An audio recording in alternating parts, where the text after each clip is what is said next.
নমস্কার, চলে এসেছি দুয়ারে রিপোর্টার নিয়ে। আমি অয়ন, নিউজ 18 বাংলায় আপনাদের জানাই স্বাগত। এই মুহূর্তের অন্যতম বড় খবর, শাহজাহান তার 3 ঘনিষ্ঠ গ্রেফতার করলো সিবিআই। সন্দেশখালীতে প্রথম গ্রেফতার সিবিআইয়ের। এই শাহজাহান ঘনিষ্ঠ জিয়াউদ্দিন, তাকে দেখা গিয়েছিল ইডি যেদিন ইডির ওপরে হামলা হয়েছিল, জিয়াউদ্দিন একটি পঞ্চায়েতের প্রধান।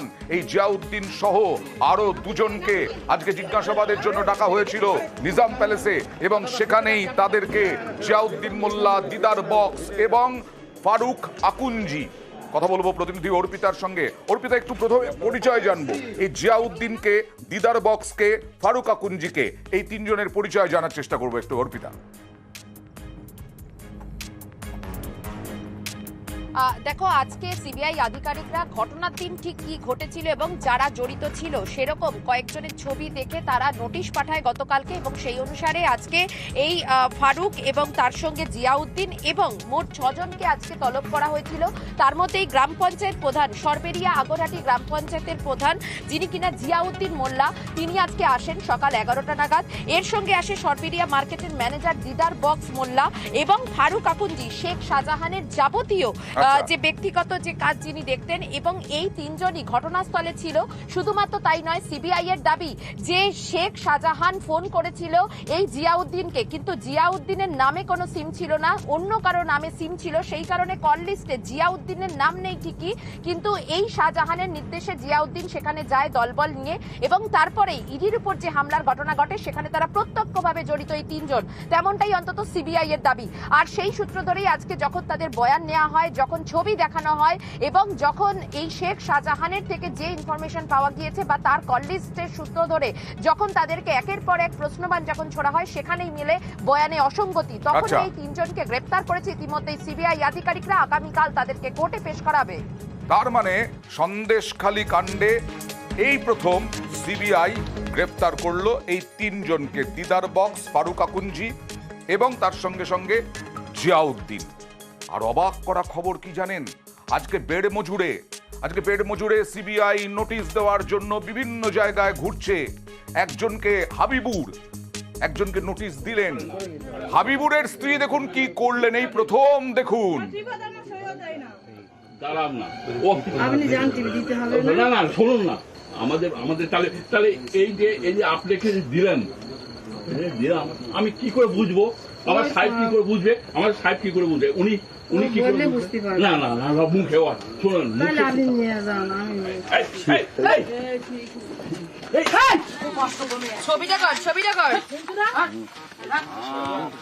দেখুন সিবিআই এর নোটিশ ছিঁড়ে ফেললেন হাবিবুরের স্ত্রী। কথা বলবো প্রতিনিধি অর্পিতার সঙ্গে। অর্পিতা, কোনোদিন আজ পর্যন্ত এরকম ঘটনা দেখিনি। এই হাবিবুর কোথায় ছিলেন এবং হাবিবুর সেই সময় কোথায় ছিলেন, আর স্ত্রী ছিঁড়ে ফেললেন সিবিআই এর নোটিশ। মেয়ে ফাতেমা বিবি খাতুন। একেবারে তাই। দেখো, আজকে সিবিআই এর 4 জন অফিসার এবং কেন্দ্রীয় বাহিনীর বিশাল টিম নিজাম প্যালেস থেকে সরাসরি আসে আকুঞ্জি পাড়া গ্রামে, এবং সেখানে আসার পর তারা যখন আবিবুর রহমান এবং এই তার যে বাবা অর্থাৎ রহমান আকুঞ্জি, এই দুজনকে যখন তারা খুঁজতে শুরু করে, তখন গ্রামের অধিকাংশ মানুষজনই বলে যে তাদেরকে চেনেন না। 4টে বাড়ি ঘোরার পর পঞ্চম যে বাড়ি, সেখানে এই আবিবুর এবং এই রহমান সেখানে থাকতেন বলেই জানা গিয়েছে, এবং সেখানে সিবিআই আধিকারিকরা যখন নোটিশ দিতে যায় তখন তাদের সঙ্গে কার্যত বচসা বাঁধে। তার কারণ তারা নোটিশ নিতে অস্বীকার করে।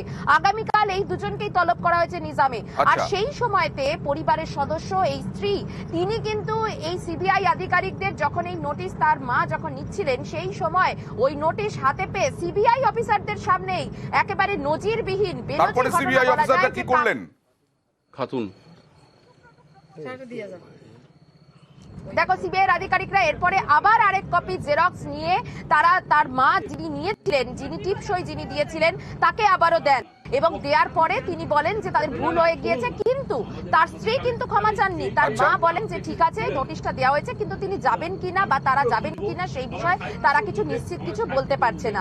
এই মুহূর্তে সিবিআই টিম আমরা যেমন ফলো করছি, আমি একটু দেখানোর চেষ্টা করবো। একটা সামনে এখনো অব্দি তুমি দেখতে পাচ্ছ যে রাত 8:30 বাজে সেখান থেকে বেরিয়ে বেড়মজুর যে গ্রাম পঞ্চায়েত 2 নম্বরের প্রধান হাজি সিদ্দিকী মোল্লা, তার বাড়িতেও কিন্তু সিবিআই নোটিশ দিতে গেছে, এবং ইতিমধ্যেই সেখানে পেল্লাই তার বাড়ি, এই অন্ধকারে কতটা দেখানো সম্ভব হবে আমি জানি না, সেখানে নোটিশ দেওয়ার পরে আবারও তারা রওনা দিয়েছে যে আরো বিভিন্ন জায়গায় আজকে কিন্তু বেশ কিছু জায়গায় কয়েকজনকে আরো নোটিশ দেওয়া বাকি। তাই কেন? তার কারণ রাত্রিবেলা হচ্ছে সিবিআই যে যে বিভিন্ন ঘটনার দিন- জায়গায় যাচ্ছে, এর আগে তো এরকম হামলা হয়েছিল সন্দেশখালীতে ইডির ওপরে, আজকে সেই নিরাপত্তা কি অবস্থা? দাঁড়াও না দেখো, দু গাড়িতে আমরা দেখলাম যে কেন্দ্রীয় বাহিনীর বিশাল বাহিনী রয়েছে ঠিকই, কিন্তু একটা কোথাও গিয়ে কিন্তু সংশয় রয়েছে, কারণ সব জায়গায় যথেষ্টভাবে স্পর্শকাতর জায়গা রয়েছে এবং যেহেতু কয়েকজন গ্রেপ্তার অলরেডি হয়েছে, অর্থাৎ এই যে যেমনটা জিয়াউদ্দিন সহ যে 3 জন গ্রেপ্তার হয়েছে, সেই জায়গা থেকে বাকিরা কতটা কোঅপারেট করে সেটাও কিন্তু একটা ভাববার বিষয়, কারণ তারাও যথেষ্ট সতর্কতার সাথেই তারা ঢুকছেন। এই যে বেরমজুর গ্রাম পঞ্চায়েতের 2 প্রধান যার বাড়িতে Okay. গিয়েছিল এই সিবিআই নোটিশ দিতে, সেখানেও তার স্ত্রী ছিলেন, তার স্ত্রীর সঙ্গে কথা এই বলে যে তারা হাবিবুরের নোটিশ দিয়ে- স্ত্রী, তিনি ক্ষমা চাননি, সিবিআই এর নোটিশ ছিঁড়ে ফেললেন। ভাবা যায়, ইডি, সিবিআই, কেন্দ্রীয় তদন্তকারী সংস্থা, মা কি বললেন দেখুন। আপনি দিয়েছেন, আমি দিচ্ছি। ছিড়লো আমি কেন? কেন মেরে আসি? ছিঁড়ে দিল কেন? ওই এরকমরা ওইরকম করেছি। আপনারা সিবিআই এর নোটিশ ছিঁড়লেন কেন? ছিঁড়ে ফেললেন কেন? সব মেয়েটা ছেড়ে দিয়েছে, আমি অপরাধ বলেছি তো এটা এনে দেন, আমি নিচ্ছি। এবার চলে যাব কোচবিহারে। নিশীথ প্রামাণিক বিজেপি প্রার্থী, কেন্দ্রীয় স্বরাষ্ট্র প্রতিমন্ত্রী, তিনি তো প্রার্থী হয়েছেন এবারেও। এবার প্রচার শুরু করেছেন। প্রচারের সময় স্থানীয় বাসিন্দারা তারা অভিযোগ জানাচ্ছেন নিকাশি বেহাল, খাবার জল অবস্থা বেহাল। দেখুন।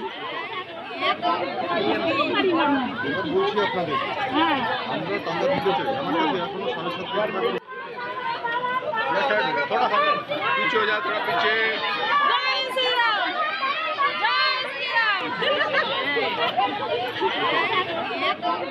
বর্ষা হলে ঘরে ঘরে সবার জল ঢুকে যায়। ড্রেনগুলো একদম মশায় ভর্তি হয়ে গেছে, সেই ড্রেনগুলো অব্দি পরিষ্কার করছে না। মন্ত্রী কি বললো? মন্ত্রী বললো যে প্রধান তৃণমূলের আমাদের আনো, আমরা করে দিই।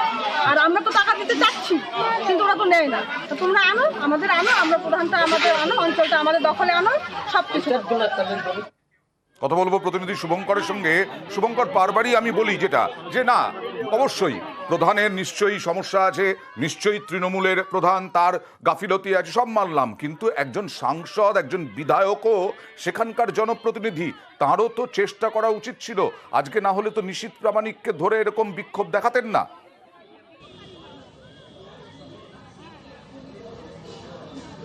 একদমই অয়ন্দা, দেখো এদিন ভোট প্রচারে বেরিয়ে কোচবিহার শহর সংলগ্ন গুড়িয়াহাটি 2 পঞ্চায়েতের এই শ্যামাপ্রসাদ কলোনিতে যান কেন্দ্রীয় মন্ত্রী তথা বিজেপির প্রার্থী নিশীথ প্রামাণিক। সেখানেই বাসিন্দারা তাকে ঘিরে অভিযোগ জানান যে এই এলাকার যে রাস্তাঘাট রয়েছে সেই রাস্তাঘাটের বেহাল দশা, বেহাল নিকাশি ব্যবস্থা, পরিশ্রুত পানীয় জল নেই। দীর্ঘদিন ধরে এই অবস্থা, কাউকে অভিযোগ জানিয়ে কোনো লাভ হয় না। এবং এই অভিযোগ পেয়ে কেন্দ্রীয় মন্ত্রী নিশীথ প্রামাণিক তাদের বলেন যে তিনি এই এলাকার উন্নয়নের জন্য টাকা দিতে চেয়েছিলেন, আচ্ছা। কিন্তু স্থানীয় যিনি গ্রাম পঞ্চায়েত প্রধান তৃণমূলের, তিনি নাকি সেই টাকা নেননি। আচ্ছা। যদিও নিশীথ প্রামাণিকের এই যে অভিযোগ, সেই অভিযোগ সম্পূর্ণ ভিত্তিহীন বলে উড়িয়ে দিয়েছেন ওই গ্রাম পঞ্চায়েতের সংশ্লিষ্ট প্রধান। তিনি যেটা জানিয়েছেন, গত 5 বছরে নিশীথ প্রামাণিকের টিকিট নাগাল পাওয়া যায়নি, আচ্ছা। তাকে এই এলাকায় দেখা যায়নি।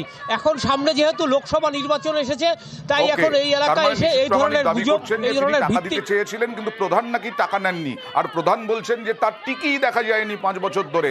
এখন ভোটের সময় এসেছেন প্রচারের জন্য। নিশীথ প্রামাণিক কি বলছেন দেখুন। আমরা টাকা বারবার আপনাদের অঞ্চলকে দিতে চেয়েছি যে আপনারা টাকাটা নিয়ে এলাকার রাস্তাটা করুন, কিন্তু আপনাদের প্রধান ভয় পায়, কারণ বিজেপির আমরা মন্ত্রী, উনি ভাবে তাই। আসলে তো আমরা সবার মন্ত্রী। আমি এখনই টাকা দিতে চাই, যদি আপনাদের এখানে প্রধান টাকা নিতে চায় না, তৃণমূলের প্রধান চাকরি চলে যাবে। তৃণমূলের প্রধানের চাকরি চলে যাবে যদি টাকা নেন। আর প্রধান কি বলছেন দেখুন। আমাদের বোর্ড গত 6 মাস হলো হয়েছে নতুন।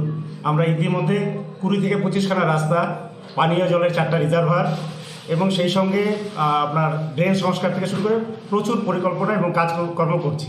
এবার নিশীথ প্রামাণিক যে তিনি বলেছেন কথাটা, উনি বসন্তের কোকিল, ঠিক আছে?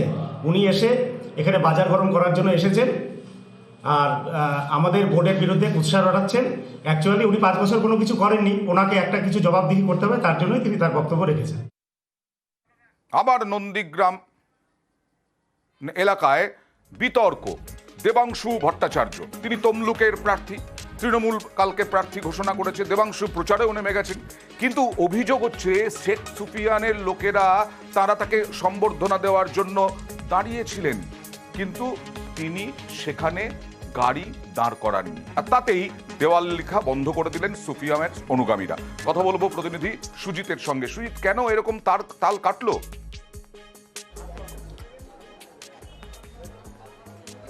আসলে যে কথা সবসময় বলি অয়ন, যে যত কাণ্ড নন্দীগ্রামে, এবং সেই নন্দীগ্রামে যে ঘটনা আজকে ঘটল, সেখানে কিনা তৃণমূলের যিনি প্রার্থী হয়েছেন দেবাংশু ভট্টাচার্য প্রচার করছিলেন নন্দীগ্রামে, আর সেখানেই এই তাল কাটল একেবারে সুফিয়ানের বাড়ি এলাকাতে।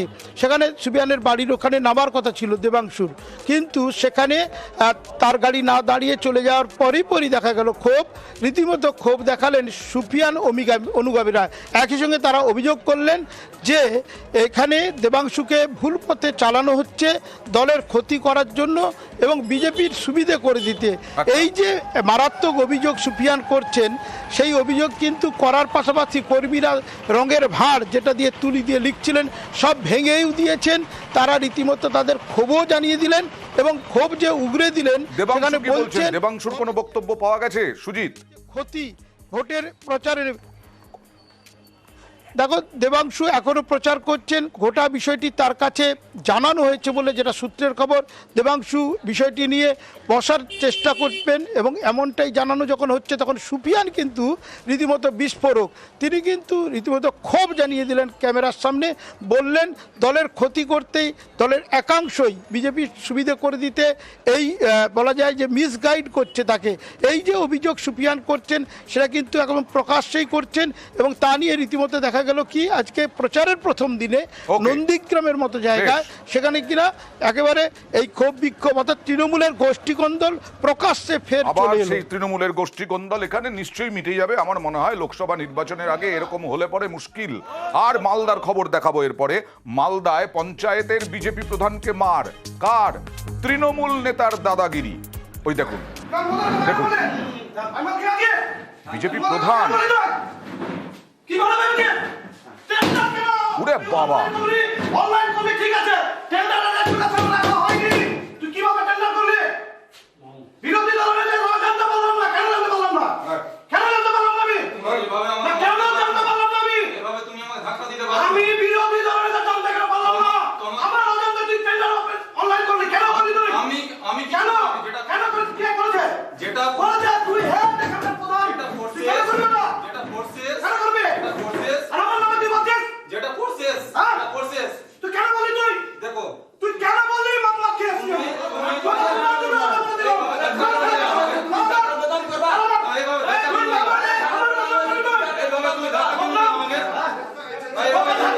নাজিপুর পঞ্চায়েতের ঘটনা। কথা বলবো প্রতিনিধি সেবকের সঙ্গে। সেবক, হতে পারে পঞ্চায়েতে একটা সম্পর্ক থাকতে পারে, তুই তো কারি হতেই পারে, সেটা নয় ছেড়ে দিলাম, পঞ্চায়েত প্রধানকে এইভাবে ধাক্কি, আরে আইন বলে তো কিছু আছে, কি নিয়ে সমস্যা? একদমই দেখো, তৃণমূলের বা শাসক দলের চোখ রাগানি নিয়ে মাঝে মধ্যেই কিন্তু অভিযোগ উঠে, কিন্তু আজকে কার্যত সীমা ছাড়ালেন নাজিরপুর গ্রাম পঞ্চায়েত মানিকচকের শেখারকার বিরোধী দলনেতা, যিনি তৃণমূলেরও নেতা। তিনি পঞ্চায়েত প্রধান, যিনি প্রধানের দপ্তরে প্রধানের চেয়ারে বসে আছেন, ঢুকে তাকে হেনস্থা, ধাক্কাধাক্কি, এমনই ঘটনা এবং তালা বন্ধ করে রেখে হেনস্থা। ঘটনার সূত্রপাত অনলাইন টেন্ডার প্রক্রিয়া নিয়ে। যে অনলাইন টেন্ডার প্রক্রিয়া বিজেপি পরিচালিত পঞ্চায়েতের প্রধান করেছেন, কিন্তু বিরোধী দলনেতা বলছেন আমি কিছুই জানি না, আমাদেরকে অন্ধকারে রেখে কেন অনলাইন প্রক্রিয়া করা হয়েছে। শুধু তাই নয়, প্রধান কাটমানি নিচ্ছেন 25%, এমনটাও বিরোধী দলনেতার অভিযোগ। কিন্তু প্রধান বলছেন অফলাইন কেন, অনলাইন তো প্রশাসনেরই সিদ্ধান্ত, প্রশাসনই তো বলেছে অনলাইন প্রক্রিয়া হবে, তাহলে সেক্ষেত্রে তার ভুল কোথায়? না, একেবারেই তাই। এখানে আন্দোলন অনেক কিছু আমরা তো দেখছি। রাজ্য তৃণমূল নেতৃত্বকে তারা বিভিন্নভাবে এই বঞ্চনা এই সব নিয়ে অভিযোগ করছে। আমরা দেখছি বিরোধী দলকে যে দুর্নীতি নিয়ে ব্যাপক আন্দোলন করছে, অভিযোগ করছে, কিন্তু তাই বলে গায়ে হাত দিচ্ছেন একজন পঞ্চায়েত প্রধানের। দেখুন বিরোধী দলনেতা এইভাবে গায়ে হাত দেবেন নাকি? কি সাফাই দিচ্ছেন দেখুন। আপনি প্রধানের গায়ে হাত দিলেন, দেখলাম।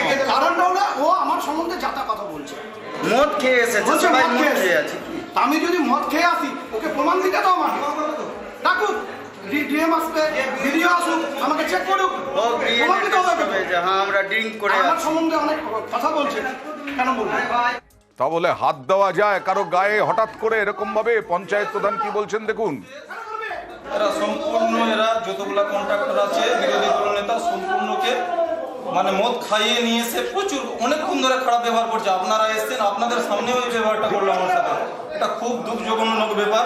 ঠিক আছে, আমার গায়ে এখন আপনাদের সামনে আমার গায়ে হাত দিল, পরবর্তীতে এর আগেও আমার গায়ে হাত দিয়েছে, আমি কিছু বলতে পারিনি, কারণ আমি একা আছি এখানে বসে। শাসক দলে বিরোধী দলনেতা বলে এটা করতে পারছে, আর আমি কিছুই বলতে পারছি না। এবার বাঁকুড়ার একটা ঘটনা দেখাবো। নীলাদ্রি শেখর দানা বিধায়ক, তার বিরুদ্ধে কল্যাণী এইমসে নিয়োগ দুর্নীতির মামলা চলছে, সিআইডি তদন্ত করছে। আর সেই বিধায়ক তহবিলের টাকায় উন্নয়নের খতিয়ান দিয়ে ফ্লেক্স টাঙিয়েছেন, আর সেই ফ্লেক্সের পেছনে রেলের জমিতে অবৈধ নির্মাণ করছেন। এবং শুধু তাই নয়, তিনি বলছেন 40 বছর ধরেই তো এই ঘটনা ঘটছে। কথা বলবো প্রতিনিধি প্রিয়ব্রতর সঙ্গে। প্রিয়ব্রত, 40 বছর ধরে এই ঘটনা ঘটছে, তিনি বলছেন নীলাদ্রি শেখর দানা এখনো সেই ঘটনাই ঘটবে। বিধায়ক, জনপ্রতিনিধি এভাবে বলছেন কি করে?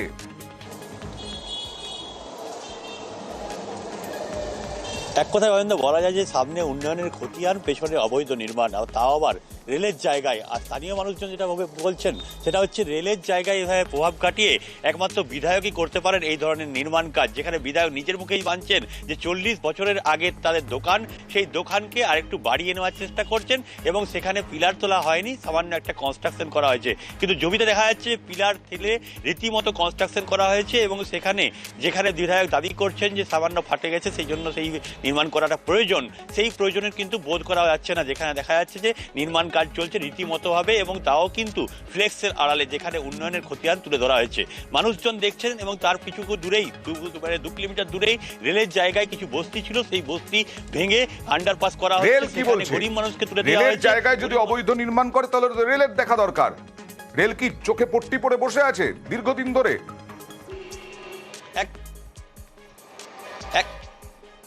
একেবারে অভিযোগ পাওয়ার পরই কিন্তু রেলের পক্ষ থেকে দাবি করা হয়েছে অভিযোগ খতিয়ে দেখে ব্যবস্থা নেওয়া হবে। কিন্তু স্থানীয় মানুষ দাবি করছে যদি এইভাবে অবৈধ নির্মাণ হতে থাকে সেক্ষেত্রে গরিব মানুষের পেটে কিন্তু লাত পড়ছে, অন্যদিকে বিধায়কের কিন্তু নির্মাণ কাজ একেবারে নিচু লেভেলে তৃণমূল নেতা কর্মীদের আমরা দেখেছি বেআইনি নির্মাণ করতে, আমরা অভিযোগের আঙুল তুলি। কিন্তু বিধায়ক, বিরোধী দলের বিধায়ক, তিনি এই রকম অবৈধ নির্মাণ করছেন আর বলছেন আগে দেখাই অভিযোগকারী তারা কি বলছেন।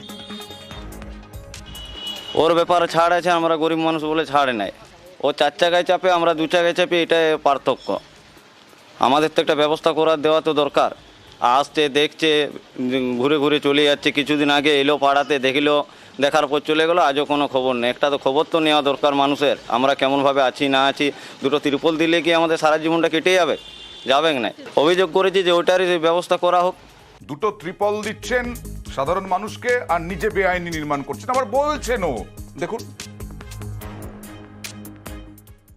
দীর্ঘ 40 বছর, তখন আমার বয়স 15 বছর।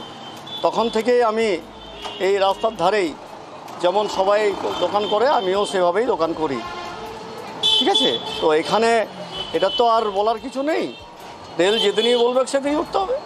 পাঁচিলটা পুরো ফেটে গেছে, যে কোনো সময় দুর্ঘটনা ঘটবে, সেই কারণের জন্যই সেই পাঁচিলটাকে কেবলমাত্র করা। এখন তো আমি বিধায়ক, বিজেপির বিধায়ক, সেই জন্য কিছু একটা বলতে হবে, সেই নিয়ে বলার ব্যাপার রয়েছে। তো ফ্লেক্স দিয়ে এরকম আড়াল করে নির্মাণ, কোনো ফ্লেক্স নেই, এগুলো তো আমার বরাবরই, এর আগেও তো আমি লাগিয়েছি। আর উপপুরপ্রধান তিনি কি বলছেন দেখুন। আমরা মানছি যে আমাদেরও সেটা দরকার ছিল, আন্ডারপাস মানুষের সুবিধার জন্য, আন্ডারপাসের জন্য দীর্ঘদিন বলে আসছিলাম। আন্ডারপাস করতে গিয়ে 17টা বাড়ি তারা ভেঙে তাদেরকে উচ্ছেদ করে দিল। আজকে বিধায়ক এত বড় বাড়ি করে নিচ্ছে, এত বড় দোকান করে নিচ্ছে, এত বড় ফ্লেক্স টাঙাচ্ছে, সেটা মানুষ বুঝবে, মানুষ দেখছে, মানুষ এবার তার বিচার করে দেবে। অবৈধ নির্মাণ, বৈধ আছে কি ওটা? কোনো প্ল্যান আছে? কিছুই নেই। আমরা নীলের জায়গায় প্ল্যান দেবই বা কেন? বাগদা ব্লকের রনঘাট গ্রাম পঞ্চায়েতের মনোহরপুরে কিভাবে সরকারি জমি থেকে গাছ কেটে নিচ্ছেন প্রধান শিক্ষক। এই দেখুন, গাছ কাটা হয়েছে। রনঘাট গ্রাম পঞ্চায়েতের উত্তর 24 পরগনায় মনোহরপুর প্রাথমিক বিদ্যালয়ে রাজ্য সড়কের পাশে 6টা গাছ কেটে নিলেন। কথা বলবো প্রতিনিধি অনিরুদ্ধর সঙ্গে। অনিরুদ্ধ, কে অনুমতি দিল, কিভাবে কাটলেন, এত বড় ক্ষমতা হলো কি করে এই প্রধান শিক্ষকের, কি বলছেন?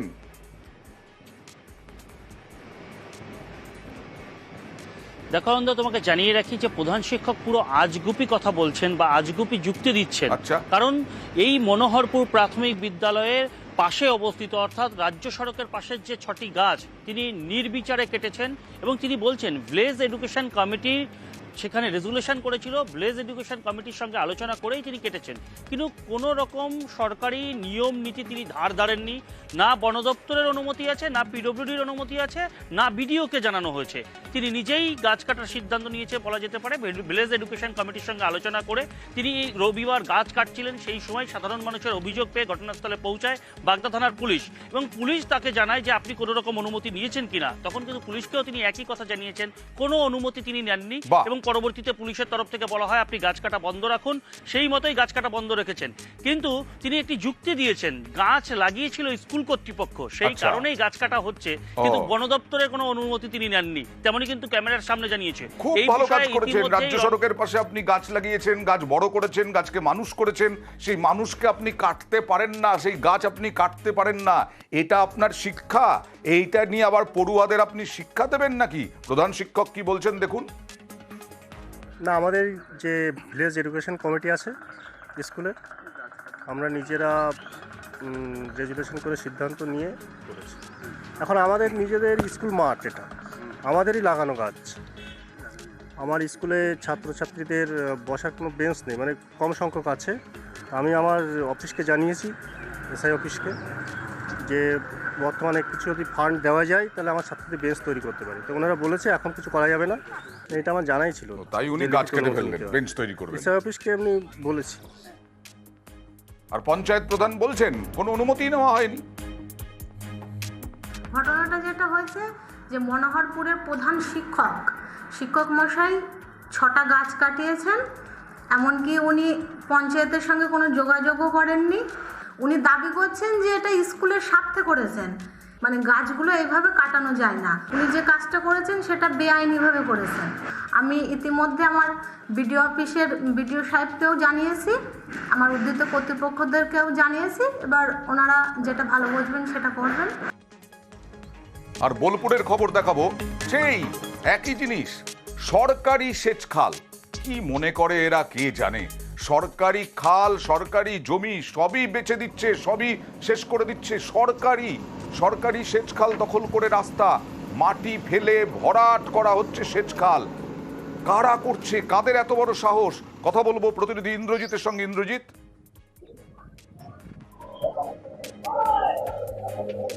দেখো অয়ন্দা, যেটা বলে রাখবো, কঙ্কালীতলা গ্রাম পঞ্চায়েত এবং শান্তিনিকেতন থানার অন্তর্গত যে আদিত্যপুর গ্রাম রয়েছে, ঠিক সেই আদিত্যপুর গ্রামের কাছে একটি সেচ খাল বা সরকারি নালা রয়েছে। সেই নালা কিন্তু একদম সম্পূর্ণভাবে জেসিপি দিয়ে বন্ধ করে দেওয়া হয়েছে বলে অভিযোগ। এবং বন্ধ করা হচ্ছে না, রাস্তা করা হচ্ছে। সেই রাস্তা সরাসরি পেছনের অংশে যে জমিগুলি রয়েছে, সেই জমিগুলি বিক্রি করার জন্য প্লট করা হবে, তার জন্যই কিন্তু ওই রাস্তা তৈরি করা হচ্ছে। এবং একাংশে জমি মাফিয়া তারাই কিন্তু এই কাজ করছে বলে অভিযোগ করেছেন। যদিও যাদের বিরুদ্ধে অভিযোগ, জমি মাফিয়ারা, তারা জানাচ্ছেন যে গ্রামবাসীদের স্বার্থে তারা ওই রাস্তাটি বানাচ্ছে। গ্রামবাসীদের স্বার্থে তারা কি রাস্তা তৈরি করবেন, তাদেরকে অধিকার দিল। সেচ দপ্তর কি বলছে ইন্দ্রজিৎ?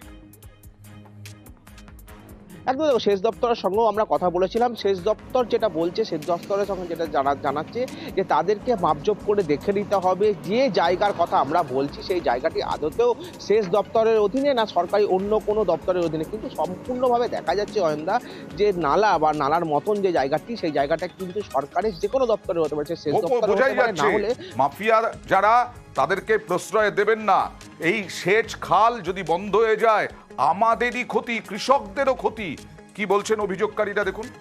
গ্রামের জনগণের কল্যাণে একটা কাঁদর রয়েছে জল নিকাশির জন্য, সেটা থাকা জরুরি। কিন্তু ঘটনা হচ্ছে কাঁদরের অবস্থান বর্তমানে আমার জায়গাতে চলে এসছে, কিন্তু বর্তমানে পঞ্চায়েতই হোক যে কোনো গোষ্ঠী হোক, তারা রাস্তা করছেন, কিন্তু রাস্তাটা হচ্ছে প্রকৃত মৌজা ম্যাপে যেখান দিয়ে ক্যানেলটা বা কাঁদরটা যাচ্ছে সেইটাই দেখা যাবে যে সেটাই হচ্ছে রাস্তা এখন। কিন্তু এটা কিভাবে হতে পারে? আর অভিযুক্ত বলছেন যে গ্রামের মানুষের সুবিধার্থে রাস্তা, আহারে স্বেচ্ছাসেবী সংস্থা একেবারে কোনো রকম না নিয়ে ক্যানাল বুঝিয়ে ফেললেন, অসাধারণ। আমাদের সব জমি আছে, আমাদের ফসল তোলার জন্য কোনো যাতায়াতের রাস্তা নেই। এখন গরু না ট্রাক্টর, তাই আমাদের এইটার 100 কাজের রাস্তা হয়েছিল এবং 100 কাজ বন্ধ। তার জন্য 6 থেকে 7 ফুটের রাস্তা তৈরি হয়েছে, যাতে আমাদের জমির যে ফসল আনা যাওয়া হয় সব না দখল হয়নি। কান্দুর রাস্তা হয় না, পার দিয়ে রাস্তা চলছে একটা। পারমিশন নিয়েছিলেন? না, গ্রামের সাথে করা হয়েছে, পারমিশনের ব্যাপার নেই। পারমিশনের কেন ব্যাপার, কি বলছেন পঞ্চায়েতের উপপ্রধান? দেখুন, যদি এইরকম অন্যায় কাজ কেউ করে থাকে তাহলে তার বিরুদ্ধে আমরা আইনত যা ব্যবস্থা নেওয়া নেব। সরকারি জায়গা কি দখল করা যায় না? কোনোদিনই যায় না। কেউ যদি করে সেইখানে আমরা নিজেরা প্রশাসনিক জায়গা থেকে দাঁড়িয়ে আমরা বন্ধ করব, এবং যাতে এরকম কেউ করতে না পারে সেই ব্যবস্থা আমরা প্রশাসনিকভাবে করব, এবং প্রশাসনের যেটুকু উচ্চ নেতৃত্ব তাদেরকে আমরা সরকারিভাবে জানাবো। এবার তারকেশ্বরের খবর দেখাবো। ড্রেন তৈরিতে নিম্নমানের সামগ্রী, রাস্তা ছিল, গার্ডওয়াল ছিল, এবার ড্রেন তৈরি হচ্ছে, বরাদ্দ হয়েছে টাকা, কাঠগড়ায় কন্ট্রাক্টর আর দুর্নীতি। এই জন্য বিরোধী দল দুর্নীতির অভিযোগ তুলছে। কথা বলবো প্রতিনিধি রানার সঙ্গে। রানা, কত বড় ড্রেন, কি ড্রেন, এবং সেই ড্রেন নিয়ে কেন নিম্নমানের সামগ্রী দিয়ে কন্ট্রাক্টর কি বলছে, কন্ট্রাক্টরের বিরুদ্ধে অভিযোগ?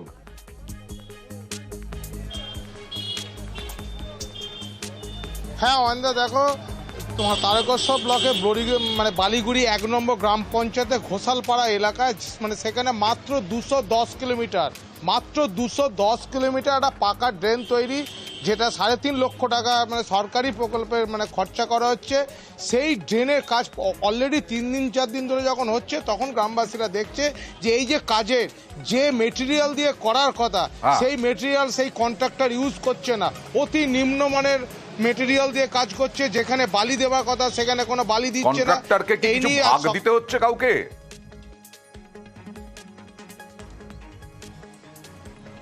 দেখো অয়ন্দা, সেইখানেই কিন্তু প্রশ্ন উঠছে, এই যে কন্ট্রাক্টর সামান্য 210 মিটার একটা ড্রেনের তৈরি, এতগুলো টাকা, সেখানে গ্রামবাসীরা যখন চাইছে যে কাজটা ভালোভাবে হোক, সেখানে কেন কাজটা হচ্ছে না, এইটাই কিন্তু প্রশ্ন তুলছে গ্রামবাসীরা। আর এই প্রশ্নের উত্তর কবে পাওয়া যাবে তার ঠিক নেই, কারণ কন্ট্রাক্টরকে ভাগ যদি দিতে না হয়, তাহলে কন্ট্রাক্টর এরকম করছেন কেন? প্রশাসনের পক্ষ থেকে দেখা হোক।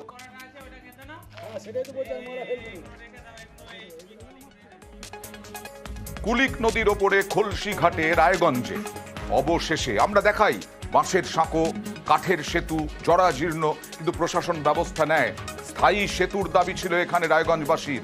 অবশেষে জেলা প্রশাসন মাপজোক শুরু করলো এবং খুশি রায়গঞ্জবাসী। সাঁকোর পরিবর্তে সেতু পেতে আশাবাদী। কথা বলবো মুক্তার সঙ্গে। মুক্তা, কবে মধ্যে কাজ শেষ হবে, এইটাই সব থেকে জরুরি প্রশ্ন স্থানীয় মানুষের, সেইটা কি বলা হয়েছে?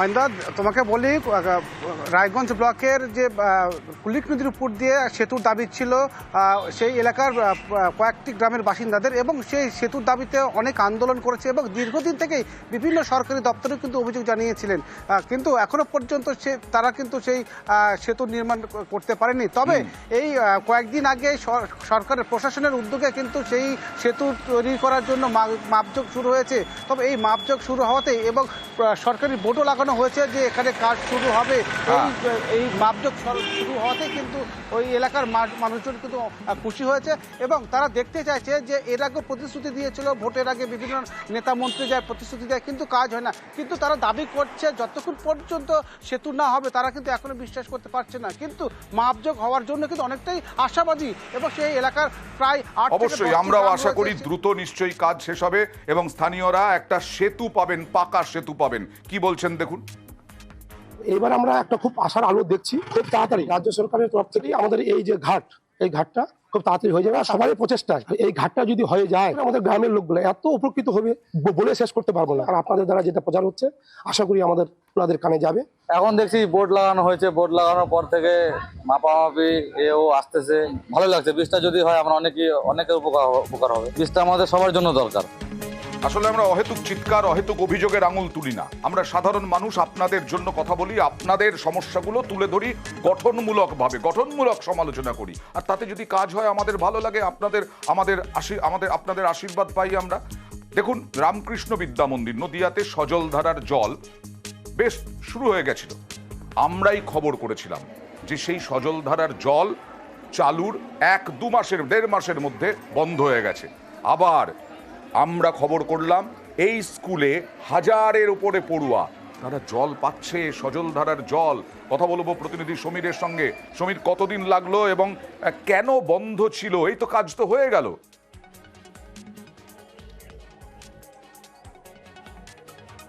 দেখো, আমরা যখন এই খবর সম্প্রচার করি সেই সময় কিন্তু নদীয়া জেলা পরিষদের সদস্য সভাধিপতি কথা দিয়েছিলেন 7 দিনের মধ্যে কিন্তু তিনি এই সমস্যার সমাধান করে দেবেন, এবং সেই কথার পরিপ্রেক্ষিতে কিন্তু অলরেডি সমস্যার সমাধান হয়ে গিয়েছে। এবং গত প্রায় 6 মাস আগে অর্থাৎ অক্টোবর মাসে কুলগাছির রামকৃষ্ণ বিদ্যা মন্দিরে প্রায় 9 লক্ষ টাকা ব্যয়ে নদীয়া জেলা পরিষদের উদ্যোগে সজলধারা প্রকল্পে জল সরবরাহ কেন্দ্র নির্মাণ করা হয় এবং ওই স্কুলের পড়ুয়াদের জন্য। কিন্তু মাসখানেক যেতে না যেতে তার মুখ থুবড়ে পড়ে জল সরবরাহ বন্ধ হয়ে যায়। এর ফলে কিন্তু প্রায় 3 থেকে 4 মাস ধরে ওই স্কুলের পড়ুয়া এবং শিক্ষকরা কিন্তু জলের কষ্টে ভোগান্তিতে পড়েছিলেন। এবং গত সপ্তাহে 5 তারিখে আমরা এই খবর সম্প্রচার একদম আমরা খবর সম্প্রচার করলাম। তারপরে অবশ্যই জেলা সভাধিপতি তিনি উদ্যোগ নিয়ে 7 দিনের মধ্যে, কেন তার কম সময়ের মধ্যে তিনি জল এনে দিলেন। অবশ্যই সামনে গরম, সেই গরমে আর জল কষ্ট পেতে হবে না পড়ুয়াদের। সাধুবাদ যোগ্য। কি বলছেন পড়ুয়ারা, ছোট ছোট পড়ুয়ারা কি বলছেন দেখুন। সজলধারা জলটা বন্ধ ছিল, সেটা হচ্ছে নিউজ 18 বাংলায় দেখানো হয়েছে 5 দিন আগে, তার 3 দিন পরে ঠিক করে দিয়ে গেছে, আর জল পড়ছে, আমরা খুশি। 5 দিন আগে সজলধারাটা মানে নিউজ 18 বাংলা দেখানো হয় এবং তারা 3 দিন পরে সারিয়ে দিয়ে যায়, আমাদের জলের সমস্যাটা মিটে গেছে, আমরা খুব খুশি হয়েছি। হ্যাঁ, এখন জল পাওয়া যাচ্ছে, সমস্যা মিটে গেছে। নিউজ 18 বাংলা থেকে যে নিউজটা দেখানো হয়েছিল তার 2 দিন পরেই আসে এবং ঠিক করে দিয়ে যায়। এখন আমাদের আর জলের কোনো সমস্যা নেই। ধন্যবাদ। এবার নামখানার খবর দেখাবো। ফের নদী বাঁধে ধস। এখনো বৃষ্টি হলো না, কিছুই হলো না, কোনো বিপর্যয় নেই। নদী বাঁধে ধস, আর ধসে আতঙ্ক নামখানা ব্লকের মৌসুমী দ্বীপের পয়লাঘেরি গ্রামে। কথা বলবো প্রতিনিধি বিশ্বজিতের সঙ্গে। বিশ্বজিৎ, বাঁধের কাজ চলাকালীন কেন এইভাবে ধস নামলো, কি বলা হচ্ছে, কারণ কি?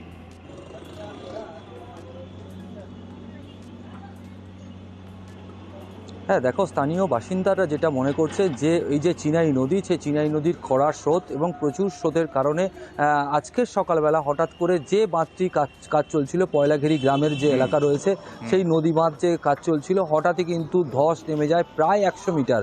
এবং গ্রামবাসীদের যেটা দাবি যে এই বাঁধকে যদি টিকিয়ে রাখতে হয় তাহলে প্রথমে খাঁচা ফেলতে হবে, স্রোতটাকে কমাতে হবে এবং তারপর স্থায়ী কংক্রিটের বাঁধ দরকার। না হলে যে আগামী যে বর্ষাকাল আসছে তাতে করে কিন্তু গ্রাম প্লাবিত হওয়ার আশঙ্কা কিন্তু যেটা গ্রামবাসীরা মনে করছে।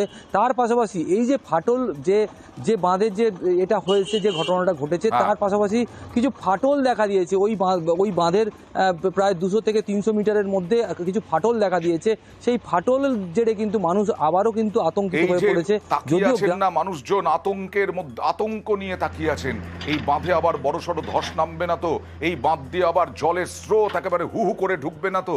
এরা এরকম আতঙ্ক নিয়ে থাকবেন? প্লিজ বাঁধটা ঠিকভাবে তৈরি করুন সাধারণ মানুষের জন্য। স্থানীয়রা কি বলছেন দেখুন। আর পঞ্চায়েত প্রধান,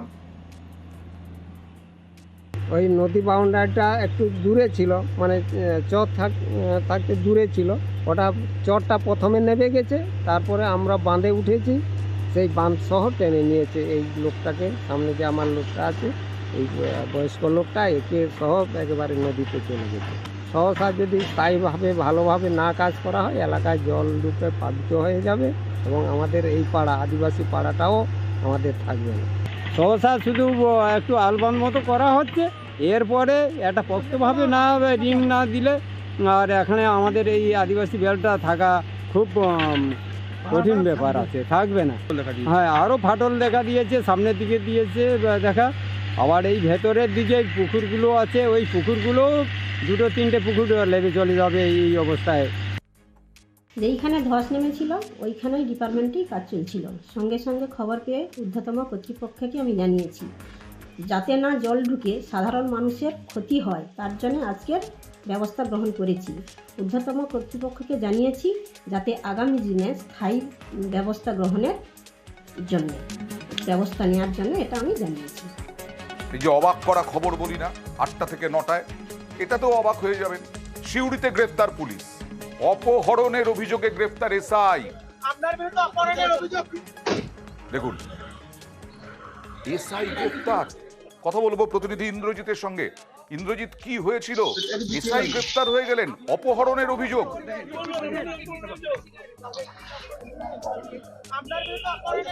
একদমই তাই অয়নদা। রামপুরহাটের একজন যিনি যেখানে ভাড়া থাকেন তিনি আয়ুর্বেদ চিকিৎসক বলে তিনি নিজেকে দাবি করেছেন এবং সেই আয়ুর্বেদ চিকিৎসক মফিজুল ইসলাম তিনি কিন্তু একটা ভয়ঙ্কর অভিযোগ করেছেন। গতকাল সন্ধ্যাবেলায় এই যে রাজু হাজরা বলে একজন এসআই যিনি সিউড়ি পুলিশ লাইনে কর্তব্যরত ছিলেন তিনি নাকি তাকে অপহরণ করে নিয়ে যাচ্ছিলেন এবং রামপুরহাট থেকেই তাকে গাড়ি করে চাপিয়ে অপহরণ করে নিয়ে যাচ্ছিলেন বলে অভিযোগ এবং তার কাছে 1.5 লক্ষ টাকা দাবিও করা হয়েছিল, এমনটাও কিন্তু তিনি জানিয়েছেন। এবং তারপরে তার মানে পুলিশ নিশ্চয়ই অভিযোগের সারবত্তা কিছু খুঁজে পেয়েছে, না হলে এসআই কি করে গ্রেফতার হবেন? ইন্দ্রজিৎ,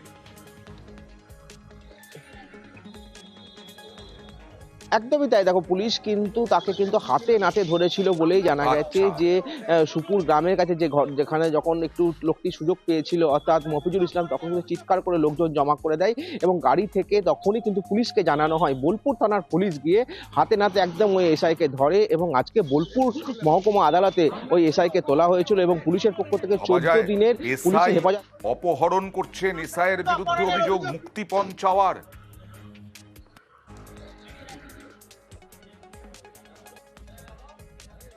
আয়ুর্বেদের ওষুধ বিক্রেতাকে এই এএসআই নাকি অ্যারেস্ট করে তুলে নিয়ে যাচ্ছিলেন, বর্ধমানের দিকে যাচ্ছিলেন। এখন কিডন্যাপ করা হয়েছিল ওকে, 1.5 লক্ষ টাকা ওনারা দাবি করছিলেন। লালটু হাজরা এবং ওর সঙ্গে নাকি একজন সিভিক পুলিশ এবং আরো একজন লোক যুক্ত আছেন। মাননীয় আদালত আমাদের যিনি ভিকটিম আর কি, এই রফিকুল ইসলাম, সে গাড়ি থেকে নেমে চিৎকার চেঁচামেচি করে, তখন আশেপাশের লোকজন জড়ো হয় এবং বোলপুর থানা খবর দেয়। আবার ঝাড়গ্রামের খবর দেখাতে হবে। ঝাড়গ্রামের খবর শুধু নয়, সেই হাতির তাণ্ডব। ঝাড়গ্রামের তুঙ্গাধুয়ায় হাতির দল, দেখুন কত হাতি, একেবারে ফসলের বিপুল ক্ষতি। কথা বলবো প্রতিনিধি রাজুর সঙ্গে। রাজু, আবার আজকে বিঘের পর বিঘে জমি শেষ হয়ে গেল।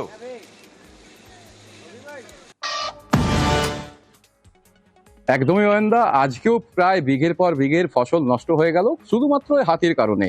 আর কারণটা একটাই কারণ, সেটা হচ্ছে বনকর্মী কম থাকা এবং তার পাশাপাশি বনকর্মী যেভাবে নিয়োগ করার কথা রয়েছিল সেই বনকর্মী নিয়োগ করা হয়নি। অভিযোগ উঠছে যে সমস্ত আধিকারিকরা রয়েছেন সেই সমস্ত আধিকারিকরা দেখভাল করছেন না, যার ফলেই এই ধরনের ঘটনা ঘটছে। আর বন দপ্তরের এক অংশের তরফ থেকে যেটা খবর পাওয়া যাচ্ছে, বনকর্মী কম থাকার কারণেই প্রতিনিয়ত যেভাবে হাতি সমস্যা বেড়ে চলেছে তাতে মানুষের প্রাণনাশের সংখ্যাটাও অনেক বৃদ্ধি পাচ্ছে। গত 1 বছরে যদি দেখা হয় প্রায় 32 জনের মৃত্যু হয়েছে, আহত হয়েছে অনেকে। সরকারের তরফ থেকে ক্ষতিপূরণ দেওয়া হচ্ছে এবং যাদের বাড়ির সদস্য মারা যাচ্ছে তাদেরকে চাকরি তো দেওয়া হচ্ছে, কিন্তু যে হাতি সমস্যা সেই হাতি সমস্যা ঠেকাতে পারছে না। হাতির হামলা তো ঠেকানো যাচ্ছে না। দেখুন দল দল দল হাতি একেবারে এইভাবেই ঝাড়গ্রামে। আমাদেরও 1 বছর যদি হিসেব করি বোধহয় গুণে শেষ করা যাবে না কতদিন এই হাতির তাণ্ডব দেখিয়েছি ঝাড়গ্রাম সহ বিভিন্ন জায়গায়। এইভাবেই দুয়ারে রিপোর্টারে নিয়ে আসবো আপনাদের সমস্যা, বেআইনি অবৈধ কাজ, রাজনৈতিক বড় বড় খবর। প্রতিদিন চোখ রাখুন আমার সঙ্গে দুয়ারে রিপোর্টারে। আর একটু পরে নিউজ রুম লাইভ নিয়ে আসছে তমশ্রী।